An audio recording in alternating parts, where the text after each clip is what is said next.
ప్రజా సమస్యల పరిష్కారం కోసం జిల్లా కలెక్టర్లు అందుబాటులో ఉండాలి. ఎమ్మెల్యే వాహనాలకు సైరన్ తీసివేయండి. పలు అంశాలపై సమీక్ష సీఎం చంద్రబాబు నాయుడు. సారీ అన్న, దొంగతనానికి వచ్చాను, ఏమీ దొరకలేదు, ఏమీ తీసుకుపోవడం లేదు, బాధపడకు అంటూ చీటీ రాసి నిజాయితీని ప్రదర్శించాడు ఓ చిలిపి దొంగ. ప్రజా సమస్యలను వేగవంతంగా పరిష్కరించండి. పారిశుద్ధ్యానికి toll free number 7993812160.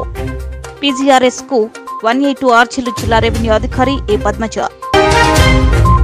Rowdy sheeter Venkata Sai alias Kavva హత్య కేసులో ముద్దాయిల అరెస్టు. మొన్న అయ్యలూరు మొట్ట శివారులోని వెంచర్లో జరిగిన వెంకట సాయి కవ్వ హత్య కేసులో 7గురిని అరెస్ట్ చేసిన పోలీసులు. నంద్యాల విద్యుత్ శాఖ కార్యాలయంలో డీఈగా బాధితులు స్వీకరించిన శ్రీనివాసులు ఘన స్వాగతం పలికిన సిబ్బంది. స్కీమ్ వర్కర్ల రాజకీయ అక్రమ తొలగింపులు, వేధింపులు ఆపకపోతే ఉద్యమాన్ని మరింత తీవ్రతరం చేస్తాం. సిఐటియు హెచ్చరిక.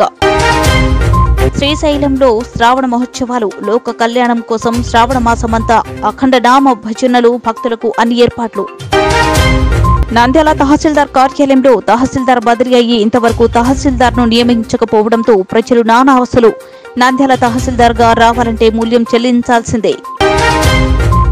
Atmakur sub divisional DSP police officer గా ఉద్యోగ బాధ్యతలు స్వీకరించిన R Ramanj Naik. Rowdyism, factionism ఎవరైనా చేస్తే వారి అంతు చూస్తాం. బనగానపల్లి సర్కిల్ ఇన్స్పెక్టర్ గా ఉద్యోగ బాధ్యతలు స్వీకరించిన ఎం మంజునాథ్ రెడ్డి. అల్లర్లకు ఎవరే పాల్పడితే సహించే ప్రసక్తే లేదు. సిఐ మంజునాథ్ రెడ్డి. అందరూ నమస్కారం అండి, నేను మీ anchor Ravi. Please subscribe to Nandyal news 9. Please subscribe to Nandyala News 9.